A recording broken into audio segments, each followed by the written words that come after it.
ধুমুহাত বিস্তৰ ক্ষতিসাধন জামুগুৰিহাটৰ শ্ৰী শ্ৰী বাসুদেৱ থানৰ হঠাৎ অহা এজাক ধুমুহাই বিস্তৰ ক্ষতিসাধন কৰিলে জামুগুৰিহাটৰ ভিন্ন প্ৰান্ত। তাৰ মাজতেই প্ৰচণ্ড ধুমুহাৰ ফলত বৃহৎ গছৰ ডাল ভাঙি বাগৰি পৰাত জামুগুৰিহাটৰ বাসুদেৱ থান অঞ্চলৰ ঐতিহ্যমণ্ডিত শ্ৰী শ্ৰী বাসুদেৱ থানৰ চৌহদত থকা এডাল প্ৰকাণ্ড গছৰ ডাল ভাঙি পৰাত থানভাগৰ বাট চৰাৰ লগতে মূল থানভাগৰ টিনপাতকে ধৰি কাঠৰ পাৰ্লিং আদি ভাঙি পেলায়।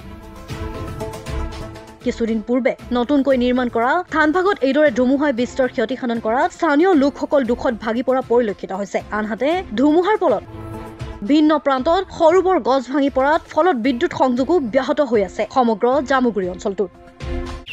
আজি যিটো 3:30 বজাত অহা ধুমুহা, এই ধুমুহাই আমাৰ এই বাসুদেৱ থান অঞ্চলত ঐতিহ্যমণ্ডিত বাসুদেৱ থানৰ নামঘৰ তথা বাটচৰা নামঘৰৰ এটা অংশ ক্ষতি কৰিলে আৰু বাটচৰা সম্পূৰ্ণৰূপে ভাঙি দিয়ে, ধূলিসাৎ কৰি দিয়ে। সেয়ে অতি আমি দুখেৰে ক'বলৈ গৈছোঁ যে বিভিন্ন ধৰণৰ দান বৰঙণি বিভিন্ন ব্যক্তিৰ সহায় সহযোগিতাৰে এইখিনি কাম আগত কৰা হৈছিলে। অনুদানো পাইছিলোঁ, অনুদান পাই এইবিলাক কাম কৰিছিলোঁ, কিন্তু এতিয়া বিধ্বংসী ধুমুহাই একেবাৰে শেষ কৰি দিলে। গতিকে আমি সকলো ৰাইজ দুখিত।